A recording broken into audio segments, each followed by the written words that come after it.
when it came to this stuff, I've always kind of stayed in service based places, not in product, because product requires capital. It requires inventory, as you can see behind you. You know, it does require a lot. It requires a lot more, and there's a hell of a lot more risk in product based businesses than there are in service based businesses. So with your service, you know, some people like myself, I just need a laptop, internet connection, and I'm good to go. Um, and well, and obviously some software, but you know, I can keep I can keep this going. Sorry, can you guys still hear me? Yeah. Joe, really? Ugh. I'm Sorry, it's teasing. just that I can my laptop has disconnected and it was trying to reconnect. That's why I was like, oh wait, can you guys still? We got Because no I'm lag using at two all. devices today. I just Okay, great, great, great. automatically look up my hotspot anymore because my home Wi-Fi lags sometimes. So I just automatically turn my hotspot on my phone anytime I network. It's just Yep, become yep. habit. I got the Yeah, I advantage of mean being my wired always, so I'm always wired. I don't mean caffeine yeah, wired. you're You get wired me? in. You know, you know. And we was really naive in the beginning too, because you can see behind me and you seen what my product's big. So we ordered we got like roughly 360 pieces of each color, feeders, waters, and stands. And my wife, I drove a semi for 3 years, so I had an idea. Well, my wife, when the first truck arrived, because we had it all delivered to our house. I didn't have a warehouse or nothing. So they pull up out in the street and they start unloading this truck. And my wife's like, oh my God, when is it ever going to end? And so we had the main bedroom full, the two of the side bedrooms full, our living room full, our dining room full, our garage full. And then the Oh my second container God. arrived. So because it come out to be 2.5 containers my first run. And so then the Oh second container wow. arrived, and I'm like, wow, what the hell? So then we bought a container, and then we bought another container. So now I have like one container is still full, and my house is getting really, really empty, but it's still got a lot of stuff in Damn. it. You say, Because I damn, you mean, in don't the know the beginning, it half of was what this poor huge. dude's gone through that actually, I think he and I had spoken before, Tim, you and I spoken before. The transition will happen once they have the money coming in to actually be able to use a warehouse direction idea. But again, it's additional cost to the budget for the business. But yet now, yeah, they're basically hoarding in their own home, not by choice. It's because it's not really much choice right now. That's why. I And know. yet they do That's go more insane. physical, actual sales than their direction itself offline. Or sorry, online. So yeah, it's a challenge, no Yeah. doubt. Adaptation is happening, but when that house opens up, it's going to be kind of like, okay, now what? We got too much space. Well, we got our house is just shy of 2,400 square foot, and I would almost, if I had to guess, at one point we had 1,000 square foot of that filled up with product, Go figure. and now we're down to where it's mostly just in the living room and kitchen, and that's it. And Oh, you they're have not dropped it full. down. They're Good man. Good.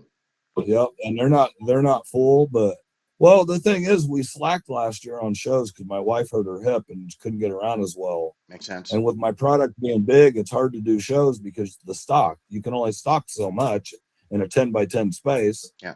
So you always have to be running stock back and forth. Well, that's hard to do if you're running the booth by yourself. So we slacked last year on shows, but on the shows we did do, man, we everyone we did, we'd knock it out of the park. I mean, like I think I told you before, we'd go anywhere from 60 to 150 parts in 2 days, Hmm. and that's pretty good. I mean, so we do good at the shows anyway. We do, but we slacked a little bit this year.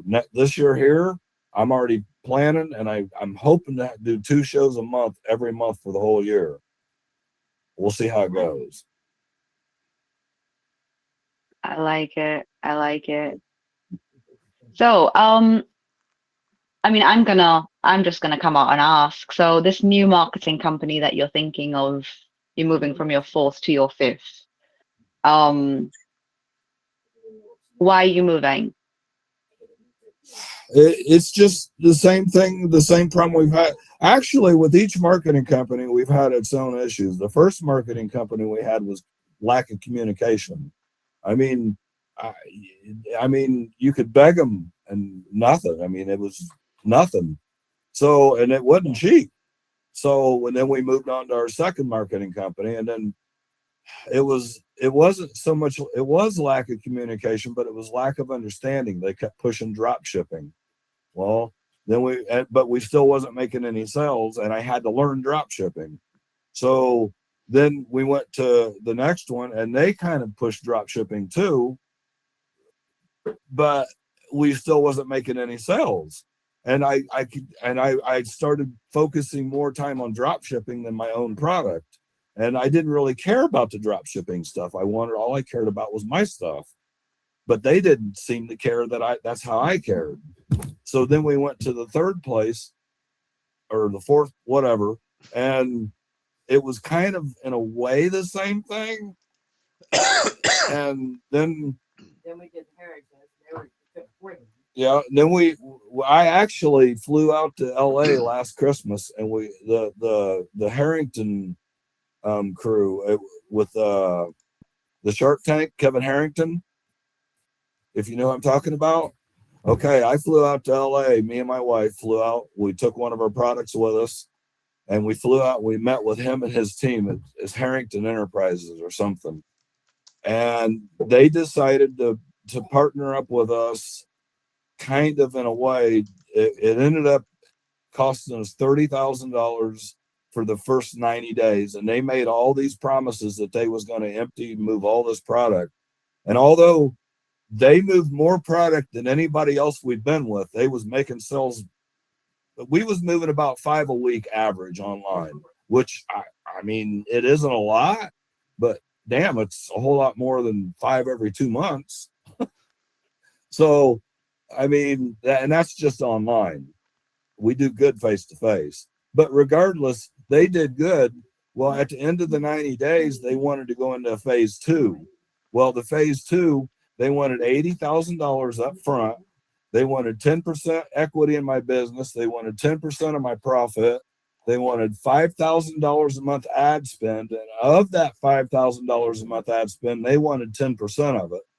And there was a few other things they wanted. And I couldn't do it. I mean, I would have had to, it was crazy. And they didn't uphold their end of the bargain kind of in the beginning. They didn't do what they said they was going to do. So we walked away from it. We walked away from it because they didn't do what they said, and because I would have had to mortgage my house and there was no promises. There was no implied anything. They just said, well, we tell you we're going to do this. You give us this amount of money, and we either do it or we don't do it. But either way, you're still giving us all this. And That's insane. Yeah. It sounds all too much That is like I've actually seen insane. really on the Shark Tank programs, whereas these No, I multimillionaires or haven't been billionaires actually on the is Shark very Tank. comparable to it, Miller. And that's actually a part for me, Tim, that drives me nuts. Because if a person actually says they're going to deliver, but aren't transparent enough on the information, poor business model. Because this means they just want to dominate, dominate, dominate. I've seen some cases, even on the show. It started, by the way, in Canada. We actually took it over down here, of course, in the States. I think it was New York, where many billionaires would be on staff or on the show for the exposure, PR, of course. And sometimes it was stupid with the numbers. And then the intention of the pitches were kind of crazy. And then what they were wanting to do is probably own these people. I'm like, you do realize they've been doing their business on their own for this? They're looking for investors. They're not looking for dominators. And that's usually the mentality. Well, I want to own you. I'm like, no, I own my own. well, and the neat thing is, Yeah. when we went to LA and we met, there was like I think a total of 15 other businesses there. Mm-hmm. And of all the businesses, we was by far the smallest business. I mean, the next biggest business up from us was like a multi 10, 20, $30 million business. And at the time, we barely made $20,000 at the time. Wow. So, well, we'd spent a lot, but we hadn't made a lot because I had to spend it in order to make it. Mm-hmm. So, Yeah. I mean, it wasn't nothing. really profit, was it? It was more of just like, balancing out nearly a profit of zero or barely over, I would presume, right? Yeah. Yeah. Yeah. That part can be really tricky. If you know the numbers, you're cool. But the problem is, if you're not net profiting, the ROI is basically being diminished to the point where it's like doesn't even exist, right? And like I said, they moved more than anybody else did online. I was almost happy with as many as we. I don't doubt. But it's just I couldn't afford it. Right. I mean, it's costing you more than you could afford. Exactly. Yeah. Right. And we was a little bit starstruck with Kevin Harrington and everything. I mean, so we was naive. We was new business owners, and we was with all these other big businesses, and we're walking around with these big old eyes, going, "Wow, look at these people! We're sitting here rubbing elbows with a lot of sensationalism into it. Welcome to the world where actual exposure is an eye opener to the point where it's like eye candy galore. That's the entertainment world for it. It's all facade. There's nothing real about it. The real part is when you actually realize about the money either you're going to lose or earn, and what they're doing too versus what you're doing. That's the realism itself. That's the tangible side. All the rest of it is a mask. We've seen it too much, man. Come on. We got to admit the truth, regardless of culture, country, or anything like that. Entertainment is about just what it does. Entertainment is a freaking mask that insults us because it's all about PR for them. Exposure, big time. I'm not putting TV down, but TV is sensationalizing advertising, commercialization, and marketing because it's invested into that big time. I mean, Des, you realize this as well, I'm sure, because we've all seen it. It doesn't even have to be on mobile TV anymore, radio, whatever form of communication it is. Yeah. I think a lot of what, I mean, I've been talking about it for a while now, but a lot of what we do is smoke and mirrors. What I do for personal branding is smoke and mirrors. Yeah. I always say it. It's branding. Mm-hmm. It's positioning. It's putting you in a place that, okay, you might not be there right now, but we're going to position you like that because if you sit there for long enough, you'll get there. Mm-hmm. Some of it is fake it till you make it, and I do talk about a lot of this. But I think what really annoys me, it actually doesn't annoy me, it infuriates me, is hearing stories like Tim's, for instance, where he's a small business and okay, he got a little starstruck and that's fine because it happens, right? It could be anybody, but they know better. They all know better. Yep. And not Tim, but everybody else involved knows better. mm-hmm. And the thing is,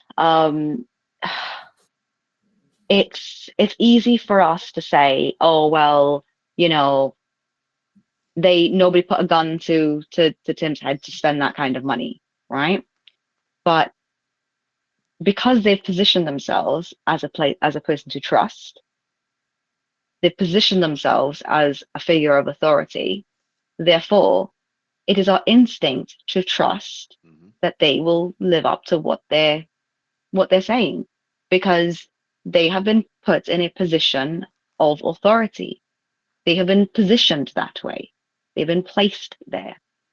So their brand is all about authority and trust. And that's why you would spend 30 grand with them, because you think, oh, well, these people, they do all of this great work. He wouldn't be, if he wasn't good at what he does, he wouldn't be where he is, right? Or is he where he is because of people who have, like me, who have positioned him in that way? People who have made him who he is. Is he there because of nepotism? Because that's really what networking is, right? Right. It's networking. All of what we do is networking. I don't care how if anybody wants to be offended by that, I really don't care anymore. It's all networking. And Yeah, a lot of it sucks. I just want to say, I just want to shout out Tony. Hi, Tony. If you want to come up, please let me know. Actually, what I will do is, as I have you here, I'm just going to invite you as a speaker. You don't have to come up if you don't want to, but if you want to join the conversation, you absolutely can. Um, but yeah, we're talking about lots of different things today, but we're really breaking apart Tim's experience of, getting fleeced by yet another consultant that is or mentor that is charging an obscene amount and does not need to charge an obscene amount because they just don't need to. Well, And you know, and the thing is maybe like 6 months or a year into it, it was all pity party thing. But anymore, it's all learning experience. It's made me what I am, and there is no pity party absolutely. to it. And I'm not crying about any of it. To me, it's a story that I'm telling you. So maybe if you experience it, well, then maybe something will ring in your head later and say, I heard about this happening to so and so. There's no pity party about it no more. I'm just telling my Oh, story. absolutely. Yeah, no, absolutely. And I mean, we people who run businesses, we don't feel sorry for ourselves. We don't have time for it. We don't have No. energy for it.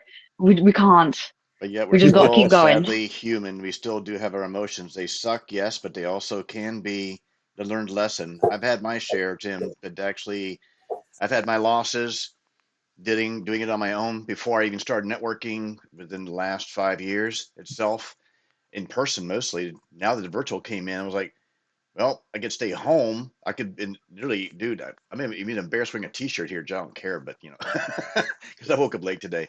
But yeah, getting my voice out, even for the business that I'm into now, being co-founder, the great partner, um, it only shows as far as the professionalism, outreach itself, and the stories I've heard of varying industries, which really sometimes astonishes me. Despite me being in technology, doesn't mean that I can't learn about the branding, the marketing, which I've been doing already anyway, indirectly.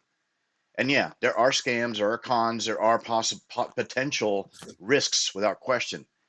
It's still though what we decide to invest. It is still our choice. Either that person is like really not matching with me, or there might be something there potentially that I can attempt, or as we say, try. But I'm wondering in my mind, of course, as you're probably thinking all the time, what's the investment of time and money on this for me that's going to have me benefit? Always going to be hitting our heads because we're going to be wondering long term, 3, 5 years, am I going to be looking at this like, oh crap, I did make a good choice? Or what a waste of my time. I can't believe it's wasted 5 years, 3 years, whatever, because the fact I spent Right, X amount of money like you just did before. And those are right, repeated stories. How many times we hear it is it's still going to keep going. Don't Yeah, worry. right. And for me, it's all about just hiring somebody to do something what I know I am slacking in, or not slacking but lacking. Right. lacking. So Yeah, yeah. You may So be all I knowledge in mean, one area, but you're learning anyways. And though right. your wife Well, and may have more advantage, but it's a good learning lesson for you as well. Because, dude, I've been in tech over 2 decades. Started Windows 3.11. I even played with Apple in the past, so it's not like I'm ill-knowledged. But learning, I've had pets too, by the way. But driving a semi, yeah, a CDL to earn that, bite me because it's going to take time to learn the machinery to drive a vehicle of that type, right? And CDLs are not easy to gain. You got to know how to maneuver that huge vehicle. And I admire that you've done it for so long because it shows you have that experience. It's a major advantage. I've done everything. Wow. My life. I'm blessed. That's all I can say. I've done so much stuff. I've been to Germany, Italy, Austria, Switzerland, Czech, East Germany, Nova Scotia, all the provinces of Canada, all 48 continental states except for Alaska and Hawaii. I've been to Mexico. I've been to the Bahamas. I've been to the Caribbean.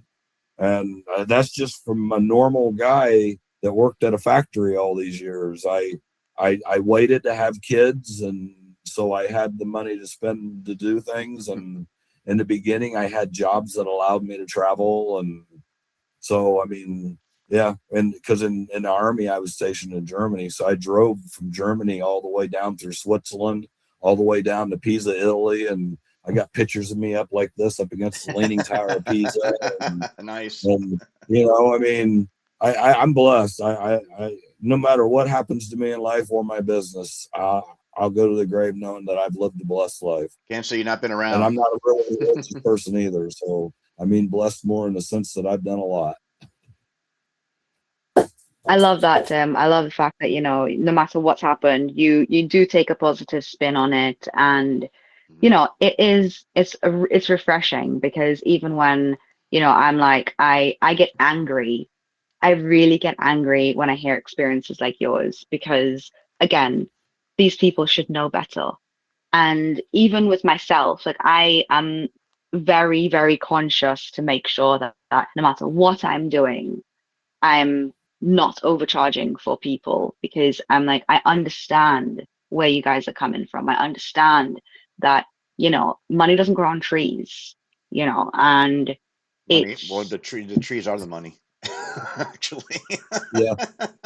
I know it's here to Technically, pay when we for, say but the money's grow on trees, actually it's wrong. It does, because it's made out My, of wood. my It goes into that, right? 401k was the gift that they're giving to me. Yeah, my 401k was my 401k, my wife's insurance job. Those are the gifts that keep giving for us. Although my yeah. 401k just got sucked dry about a month ago, but Just regardless, last year. it got me where Great, I'm at. man. Ouch. It's hard for everybody, but you know what?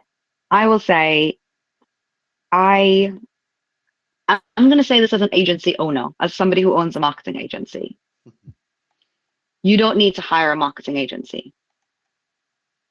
You don't need to do that. Not for what you're selling. There are some people that do. You don't need to do that, not for what you're selling. I think what you guys are doing, you can have somebody come in and tighten up what you've got. You can work as a team together, and you can learn a lot of this stuff, but you don't need to hire a marketing agency.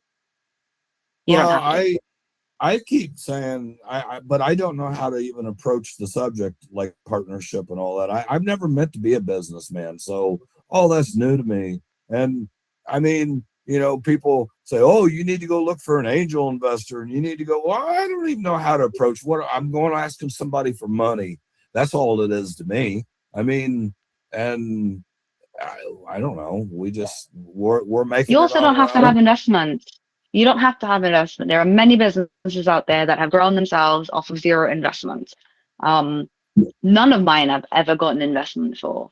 So, I mean, as I said earlier, with product, it's a lot more complicated, because, you've actually got capital expenses, but you've done your capital expenses. That's the thing. What you needed investment for, you've already done. Yep, That first and 200 grand that you spent, that is what investment is for. It's for, Molly, what are you doing? She's so, shoving her nose down under the laptop, which is then moving my phone further and further away from me. Honestly, she is crazy strong. She actually uh, flipped my laptop over the other night and it fell off the bed. It went flying. I my think both dog dogs need to woman. Oh my meet. god. Both these dogs need to meet, because we keep seeing Tim's dog coming into the camp. Yeah, yeah. She likes Yeah, being man. part of it. Of Yeah. course, they are always in the middle. They need to be, in the middle of everything. Yep. Dogs with epic FOMO. I figured out she doesn't have separation anxiety. She has FOMO. Or Doesn't want both. to miss Yeah. out on anything. I've got separation anxiety because I don't want to leave her anywhere. But Right. I know she's that feeling. she's got FOMO. She's got FOMO. She's like, no, I want to Yeah. be in the middle of everything. I don't want to miss anything out. There might be treats involved. Yeah. So I think I'm just gonna bringing the bounce, guys, conversation back but down to business. I'm gonna go ahead and bounce because it's already after 12 o'clock. I got other things I gotta take care of. But thanks for letting me in, Des. It was cool seeing you again. Yeah, no Finally. worries. It's nice seeing you, Joe. Good seeing you Yeah, I again, Tim. know. It's nice. Yep. And I know we didn't hear anything from Tony, even though Tony just likes to listen, apparently. Well, I was waiting. Can you hear me now? Yeah, we do. Yeah, finally. Yes, I Did can you hear have an you. issue with yours too in the feed? Because I was having to fight with my cam and I my can't open microphone. the camera. For some reason, the camera is not open, but I see my mic on, so I can speak. Let me briefly introduce myself. I, I will do my best to continue to come to these meetings. And I appreciate you guys being here. I have been a supporter of Desiree for a long time, and when she calls out, I feel kind of guilty if I can't come. But my name is Tony Pucker, and I'm from. I live in Trinidad and Tobago. That's close to Venezuela, and all that stuff is happening there. Yeah, but I lived in the States for about 30 years. Nice. And during that time, I actually enlisted in the army and got out of the army. I will hit you up went to then on school a in- one-on-one chat through Nexus. That way, you and I could probably have a one-on-one conversation if you're welcome, if you're open to that, Tony. Certainly, certainly. Absolutely. I'll go ahead and bounce though. You go ahead, my friend. Thank you, guys. Okay. Peace. See you Okay. soon, Joe. Take care. Bye-bye. Bye. So Tim, I guess I'm speaking. Yep. So